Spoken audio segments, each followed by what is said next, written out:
So I am a two-time former small business owner. I was on my second small business. I had just started a tumultuous divorce and knew that the business I was in was not going to support my children. So I started looking for a position. I realized that I could utilize the New York Life platform and corporate America, but I was still able to have an entrepreneur's mindset and run my own business. The decision was ultimately very difficult because I was shifting careers and I was moving into single motherhood for the first time. But I knew with big risk would come big reward, and I knew that I do not let myself fail. I really leveraged initially was joint work, and a lot of the agents that were in the office and learning from them, I learn as I do things, and for me that was great, and seeing so many different styles of agents who were also very welcoming. Mark Salvaggi, number one, he's one of a kind. Matt Angel helped out quite a bit, and I had worked with Rob Crocker early on as well. I was brought on board by Jay DiMarzo, and he was a fabulous first partner, and then I transitioned over to Bill Terry, and I appreciate Bill's help. He lets me bug him at 6 in the morning, Saturdays, nights, he's always responsive. So when I grew up, my family did not have money. I learned work ethic very early on, and I knew that if I wanted to get something, I had to do it myself. I got myself through college, I've gotten myself where I am now, and it's all by hard work. I'm not smarter than the next person. It's just by hard work. Just show up and work hard. Early on, it was just persistence, not giving up. You see statistics all the time of how many contacts it takes to get through to someone, and those are all 100% true. So that was early on. Later on, I got people to meet with me, better language, and the things I've learned from other advisors. When you first start, people know you're new, and they're a little hesitant to meet with you. So that is why joint work can become really important when you're a fresh advisor. So you knew going into it, and you're calling people, especially you're calling your Project 200 and their friends or relatives that they know you're green, just address it up front and say you're working side by side with some of the top advisors, and could we meet with you just to see if we could be a resource in any way. And that we, rather than the I, becomes really important. Become the appointment setter first and the advisor later. In 2006, I sold the largest dog walking and pet sitting company at the time on the South Shore. And then my second business was a healthy vending machine company. Bill always goes to bat for me. He knows when I reach out to him that I really need the help. And he is super responsive and he gets the job done. And I appreciate that. Sure, name flow is always a challenge, but you have to overcome that and get creative.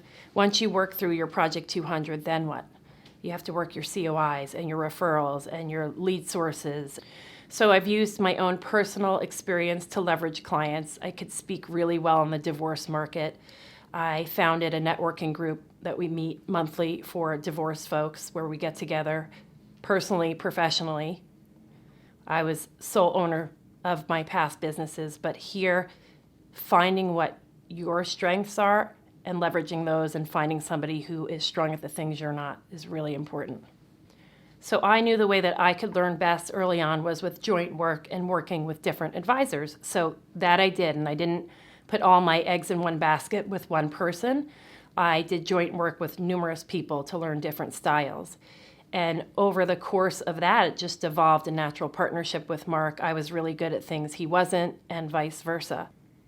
And it's wonderful to actually have a partner that you can do work with and support, because we talk about death and dying all day, so sometimes it's just fun to do joint work. One of the best things I've learned from Mark is how to listen to the client.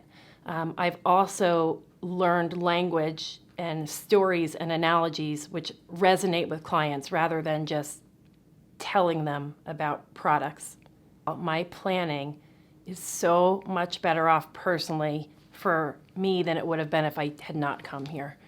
So it has saved me in so many regards. It's letting me provide a better future for my retirement and legacy for my children. And that is what drives me every single day. We are, and Dan's helping us as well. Dan has something that we don't. He is very tech savvy, and he's really elevated our business through automation and technology. So we all help each other equally. Mark has the product knowledge. He will tell you himself the details and the follow through are not his forte. I thrive there. Dan helps with the service work and the automation and the technology. He also has incredibly calm energy for when something is going wrong and being able to chat with the client and talk them off the ledge.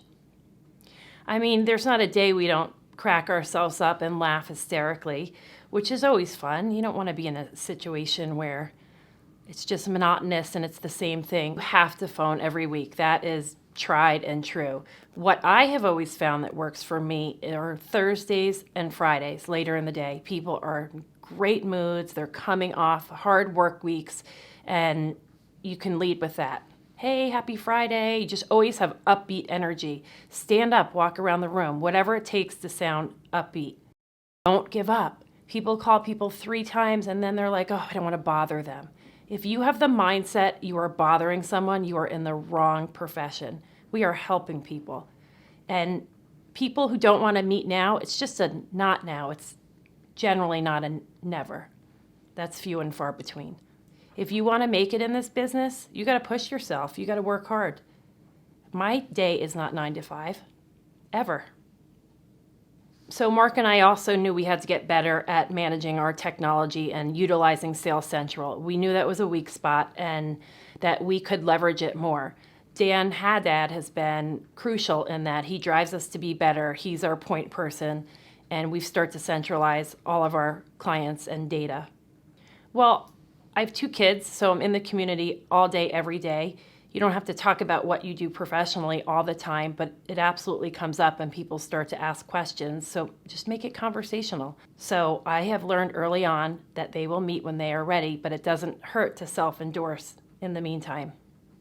When we talk with people, we're often talking about improving on pieces of what they've already done. We're not trying to insult their planning up into this part. We're trying to enhance it. We look to work with small business owners because Mark and I both come from that space, so it's a natural conversation. It's also a place where we really can put ourselves in their shoes because we've walked a mile in their shoes.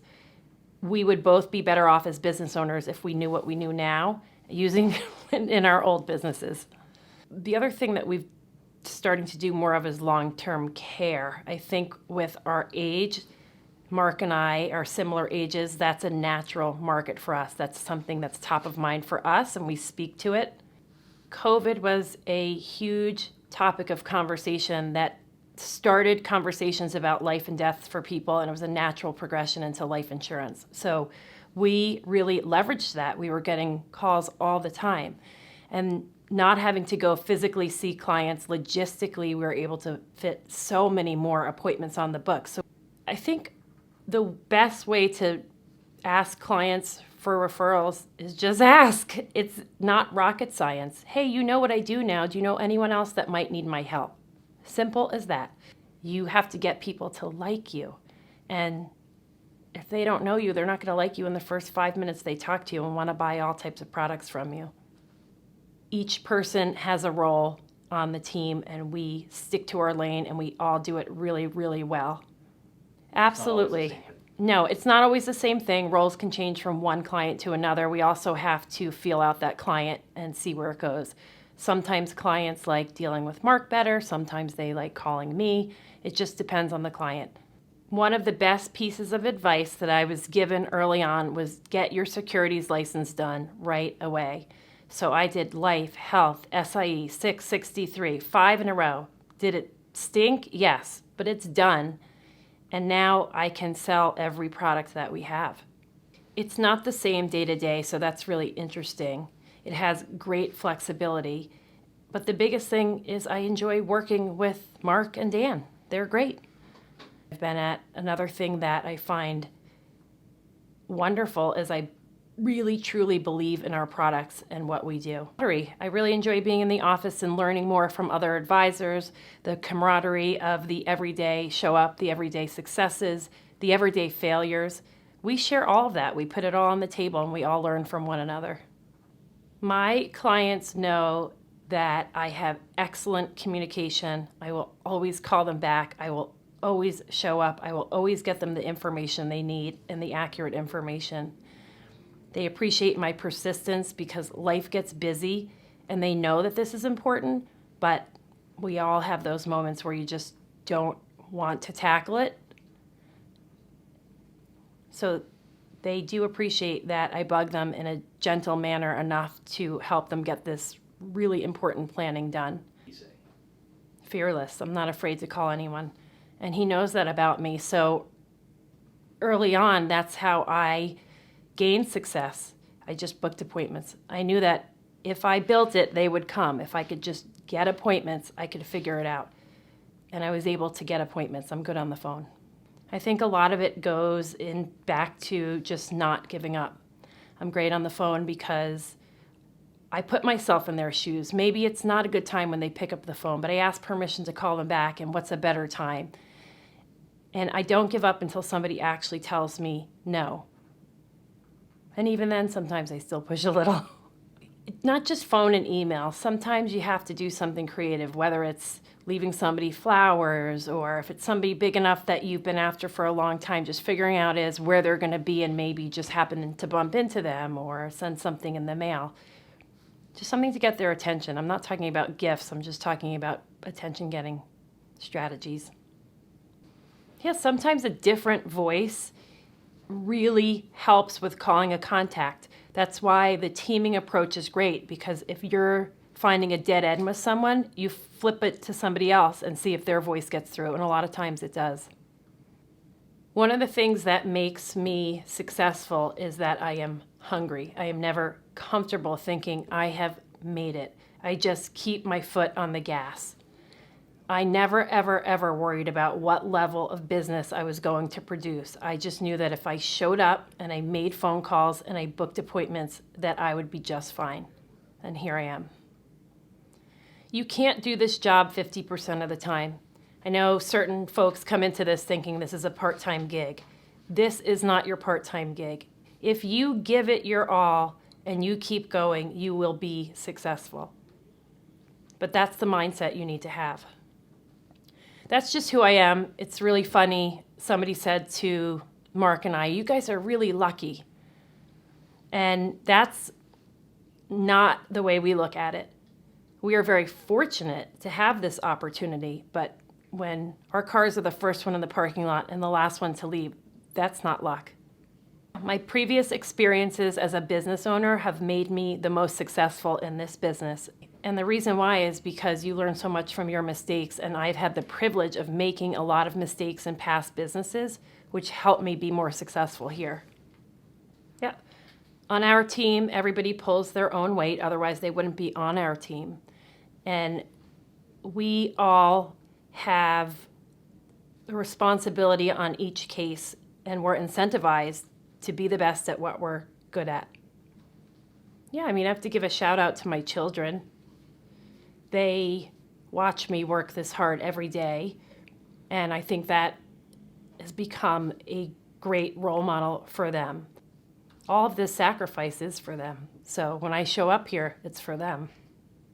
A lot of challenges this last year. I'm a very strong and competitive person, so I'm just somebody who don't make excuses. Just do it. Yes, you're going to have days you want to quit. Yes, there's going to be days you stink at phoning. But just do something else that day. But just keep going and take it one day at a time.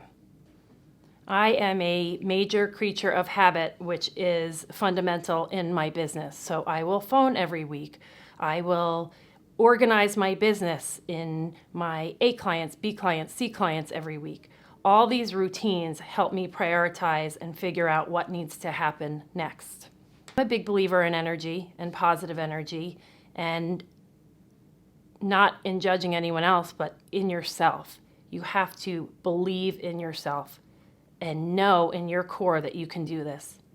If you believe that, it will happen. I'm just a really, really resilient person. I had a very hard upbringing, but it's taught me stuff that I wouldn't change for the world. Things that people get upset about and the problems that they gripe about are things I don't even think about. My worries are much bigger, and I will worry when I need to.